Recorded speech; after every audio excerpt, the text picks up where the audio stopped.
In this video, I'm going to demonstrate two of the best types of exercises you can do for an ankle sprain. I'm going to start with showing you the really easy version of the exercises, and then I'll also demonstrate two more difficult versions that you can do as your ankle recovers.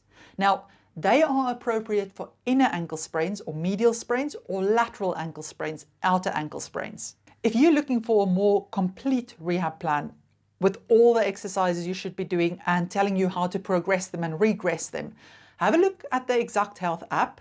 I've helped design the ankle sprain plan in that, and it really takes you through all the stages of rehab until you can get back to running. For those of you who don't know me, my name is Maryke. I'm one of the physiotherapists from sportsinjuryphysio.com, where you can get online physiotherapy assessment as well as treatment for your injuries. Have a look at the description of this video if you want a link to our website. The first group of ankle strengthening exercises we're going to look at are exercises that strengthens plantar flexion. Now, plantar flexion is the movement of pointing your toes down. And why do we want to strengthen that? Well, one, it helps you regain that range of motion, but your calf muscles and the muscles that point your toes down play a very important role in propelling you forward. But also, while you're doing that movement and you're controlling it really well, you're also asking all the muscles around the ankle that is in charge of stability to co-contract. So you're actually strengthening the muscles that stabilize your ankle at the same time, but only if you really focus on control. It also strengthens the foot muscles because as you lift up, your foot has to take more strength. So it's a lovely all-in-one exercise, and you can start with easy versions of that right from the go. The first exercise to start getting back the control and strength in plantar flexion is just doing it in sitting. So really nice and safe and not a problem. And what you want to do is you want to slowly go up on your toes and then really nice and slowly going back down. So you're not going boom like that. You're going slow and controlled up and slow and controlled down. What you're looking out for with this is that you have equal pressure under the ball of your big toe and ball of your little toe. So you're going in the middle. You're not going over to one side more often. People tend to want to go out on the little toe. So just take note, is your foot in the middle basically? That's where you should be moving. Second thing, if lifting up really, really high, that can sometimes make your calf muscles cramp if they're a little bit sensitive at the moment. So don't lift that high if that happens. Just go to where it wants to do it and then slowly come back down. You want to be able to comfortably do that about 20 times, rest for a minute, again 20 times, and do 3 sets of that before you move on to the next exercise. You always have to rest between the sets so your muscles and everything gets a bit of recovery. And don't just go and jump in with 20 repetitions. If your ankle is really painful, start with 3 sets of 5 repetitions. Do whatever is most comfortable for you. Another tip is if you have your feet really close underneath you, can you see that that's going to stretch my ankle joint? So that position can be uncomfortable. So have it out further in front of you rather, so there's not really any stretch on anything there. The next exercise is we're going to do plantar flexion by using an exercise band. Now, the obvious benefit of an exercise band is that it strengthens the muscles as you push down, so it's strengthening your calf muscles, but also when you control that movement slowly and don't allow your ankle to go in different directions when you do it, and really slowly release that pressure, you're working on the control of your ankle. So you are strengthening all the muscles that are working to keep your ankle in a straight line, not just the plantar flexors. And another thing with this is that it's a lovely exercise for when your ankle is still painful and doesn't want to go all the way down or all the way up. So you stay in the range of motion that's comfortable for it. This is not a stretch exercise. Yes, you can use it to stretch it back, but if you're going to really pull on the band and every time you get to the top you try to stretch it back as far as you can, you're actually just going to make your pain worse at this point, because this exercise is usually introduced when the ankle is still painful and the ligaments and everything is still sensitive. So overstretching it at that point can really make it more irritated. The bands come in different strengths. I'll put some links to packets of 5 that you can find on Amazon, which usually have all the colors in them. So you'll see that the yellow and the red is usually on the easiest side. Then the black and the blue, the dark blue, is usually the harder ones. So always start with the easy first. Okay, so I've covered my foam roller in a towel to make it more comfortable. This is the leg I'm going to train, and I'm going to put it on there so that my ankle is free to move, that it's not getting stuck on the floor when I'm trying to move it. Now, I only have a black band today, which is too strong to start with. You've got to start with the easier one. You want to hook it there. Now remember, the harder you pull, the harder the resistance. So don't be too nasty. Give it enough slack at the start. And start from neutral. So don't start all the way back there. Just start from neutral first. And just slowly point your toes down. Just pause for a moment. And then slowly move it back in a controlled manner to the point where you feel you can control it and it's comfortable. If you don't like bringing it back that far, you just stay there and you're just continuously doing that. So pause for a moment when you get to the bottom and slow and controlled back. You pause for a moment and you go again. And that's what you do. It's usually a good idea to start with about 3 sets of 10 repetitions.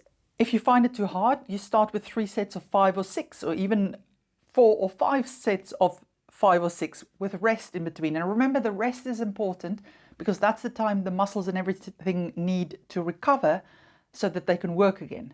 And usually when you can do about 3 sets of 10 to 15 with a something like the red band or going towards the blue, but to be honest, the red even, if you can do 3 sets of 15 with a red, it's time to move on to the standing heel raises and start doing them. So next up, we've got double leg heel raises. Step number 1, you want something solid to hold on to.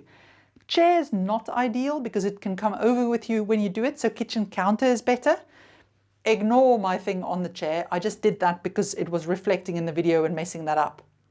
What you want to look out for is that you have your feet about hip distance apart, so we're going in the middle, and you want to feel equal pressure under your big toe and your little toe. So not turning your feet up as you go up or in as you go up. It's quite simple. Got my feet nicely spaced and I'm holding on and I'm slowly going up on my toes and then slowly coming back and lowering it back down. What you don't want to do is you don't want to go boom down, because nothing has to work when you do that. It's literally just gravity pulling you down. You're going to get much more benefit and control from this if you go nice and slow and controlled. Also, if you see yourself doing that as you go up, don't want to see that. You want to go in a nice straight line and come back down. Be careful to do these in bare feet on a really hard surface, because that can really injure the ball of your foot. If you only have hard surfaces around, then rather wear shoes, your running shoes or any other shoes that's nice and supportive and gives you some cushioning. And if it hurts to lift all the way up, you just go to what you can do without pain. So if it hurts to lift up to there, then just see where does the discomfort start and stop there and go down. And just keep going in that range and it will improve that you can eventually go all the way up. How many repetitions do you want to do? You want to build them up to about 20 repetitions in one go, but start with fewer. Test what does 3 sets of 5 feel like, and then work up from there to get to 3 sets of 20 eventually. And remember to rest at least a minute to 2 minutes between your sets. Now, how far should you be progressing these exercises and how difficult should they get eventually? Well, if we think of the force that goes through your ankle and just all your muscles when you run or really walk fast, then just doing double leg heel raises is not really going to be enough for most people. You will have to move on to doing them on single leg as well as adding some extra weight. And if you're doing sports like running or where you have to jump, you definitely need to add in some plyometrics, which are hopping and jumping exercises. Your physiotherapist will help you decide when you're ready to move on to these heavier exercises. But we've also made some videos in the past about other things you've got to keep in mind for ankle rehab. So I'll put links to all of those videos in the description of this one. Something else that can be really useful to get you back to sport quite quickly and earlier than what you would otherwise is if you use an ankle brace. Now, you have to use the right type, and I've made a full video about who needs to wear an ankle brace, what are you looking for in an ankle brace, and what are examples of what you want to be using. So I'll put a link to that video in the description of this one as well. If you're looking for a more complete rehab plan for your ankle, with all the exercises you need to be doing for your ankle sprain, have a look at the Exact Health app. I've helped design that ankle sprain plan to take you all the way from when your ankle first gets injured back to being able to run again. Why do we want to include balancing exercises as a strengthening exercise? Doesn't that just work on control? Well, let me explain. First of all, the research shows that if you've once sprained your ankle, you're more likely to actually re-sprain it in the next 12 months. So you're at higher risk, but you can reduce that risk if you, one, wear ankle brace, so that's something useful, but two, do exercises that improves your control, like balancing exercises. And the thing with balancing exercises is that they don't just improve your control, they actually strengthen all the muscles that have to control it. So you go contracting all the muscles around the ankle joint as well as in the foot to help you stabilize it while you're doing that. Now, if you're wondering why you need the control, so if you think of when you close your eyes, you know where your toes are, your feet are, everything.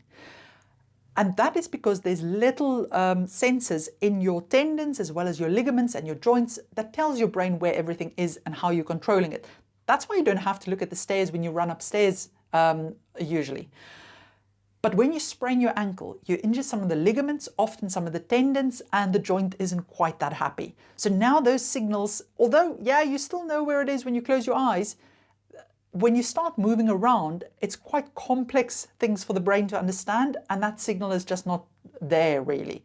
So what's been shown through research to really help to reset that signal is if you include balancing exercises, but also if you really focus on control with all your other exercises. And that's another reason why the previous things I've shown you, take your time, don't rush them, and really control them. Balancing exercise number one is going to be balancing on one leg, looking straight ahead, but we're going to start with support. So what you want to do is when you're balancing on one leg, you want to limit how much that ankle moves in and out. And remember, if it's early stages, if you're going to let it really move, you can actually make it feel a bit worse and more painful. So you want to start with stability first. Let's say it's going to be my right ankle. So my stability, or the thing that I'm going to hold on to, is going to be on my left side. Then if you bend your knee ever so slightly, it makes it easier to balance rather than a fully straight leg. You want to tighten up your tummy muscles because that will also help. And you want to grow nice and tall. So you tighten all of that up, then you slowly transfer your weight over to the side, and then you slowly lift your other leg up. Now, in this position, now you can start reducing how much you're holding on to. If you can hold it quite still like I can, then you're probably ready to let go and see how that feels. But if your foot is doing that, then rather have one finger on there and work on it like that until your leg feels better and your foot can do it better. Things to think about is, for me, it helps to gently push my big toe into the floor because it just activates the muscles in the foot. But don't overdo that because that can actually cause quite a lot of irritation if you really go and do that. Doing it on a very soft surface is much harder than doing it on a firm surface. Doing it with supportive shoes on, that's a little bit cheating because it's going to be easier. But if you've got a really painful swollen ankle, that's a really good place to start, to be honest. You're looking to start with really short holds, so only about 10 seconds. Then you rest and you do 3 sets of that. But you want to build it up to 3 sets of 30-second holds where you can stand really nice and solid, not a problem, your ankle feels stable. Then it's time to move on to the next one. Okay, so you're really good at balancing just looking at a straight point. Now we're going to start moving our heads. And why does this make it more difficult? Well, because if you're focusing on one single point, the brain doesn't have to deal with more input. And as soon as you start moving your head, now your ears play a big role in your balance. Now your ears are changing position, and that is now throwing it off. So that's a really good way to make it harder. Let me show you what that looks like. You're balancing on one leg, so you're tightening up your tummy muscles, shifting your weight, bending your knee ever so slightly, going onto one leg. And then get your balance first, because if you first start and move your head immediately, you're going to go falling over. So balance first, straight ahead. Then slowly move your head over to the side. Pause for a second and slowly come back. Now, if you lose your balance in the middle of that, pause where you lost it and see if you can get it again, and then come back to the middle. And you can, at the start, have a finger on the wall or something again, and then as you get better, remove that. Same thing as before. Start with short holds, so 30 seconds at a time, 10 seconds at a time, and you build up to 30 seconds, and you want to be able to easily do that 3 repetitions with a good minute's rest in between before you move on. Balancing exercise number 3. We've done it looking at one point, then we moved the head. Now we're going to take the eyes out of the equation. So we're going to say, close your eyes, and then the brain will have to rely fully on the messages it gets from the limbs. So it can't actually use the eyes to help it balance. It's really difficult. Make sure you've worked on the other ones before you start this. Make sure there's things to hold on to, and as soon as you lose your balance, open your eyes. Don't keep them closed and try to balance or catch your balance. So I'm going to demonstrate on my left leg, because bizarrely my left leg is better than my right, so I'm cheating a bit. You get into the position first. So you're holding your position, and you then looking straight, and now you slowly start to close your eyes until you have them closed. And you can see immediately I start to move a lot more. So this is a last stage exercise for your ankle, because if you're going to start doing this at the beginning and you're all over the show, that's going to be really, really difficult, and you may actually injure it further. So you have to do the others first. So if you find, like me, that this is really difficult, just have one finger there, because even with a finger, it's already a whole lot more difficult, and it can feel as if you want to get dizzy. Open your eyes if that happens, reset, think about that, don't allow that foot to turn in, and just go for it again. So lots of short holds in that 30 seconds that you're holding it for, until you get to the point where you can do it for 30 seconds without having to open your eyes or hold on to something. I also find the first repetition is often the hardest. And then as you get better with it, it's kind of as if your brain wakes up and goes, you want me to actually listen to the foot. And then it gets easier. So in the session, don't be put off if the first one's really hard. Do one of the easier versions first, then go on to this one. Now, a brilliant way of progressing balancing exercises even further and really working on that control is through using a balance board. And I've made a whole video where I demonstrate some balance board exercises for you to take your rehab to the next level. Have a look in the description of this video if you want a link to that one. Brilliant. Hope you found that useful. Now remember, if you need more help with an injury, you're welcome to consult one of the team via video call. The link to our website is in the description of this video. Take care.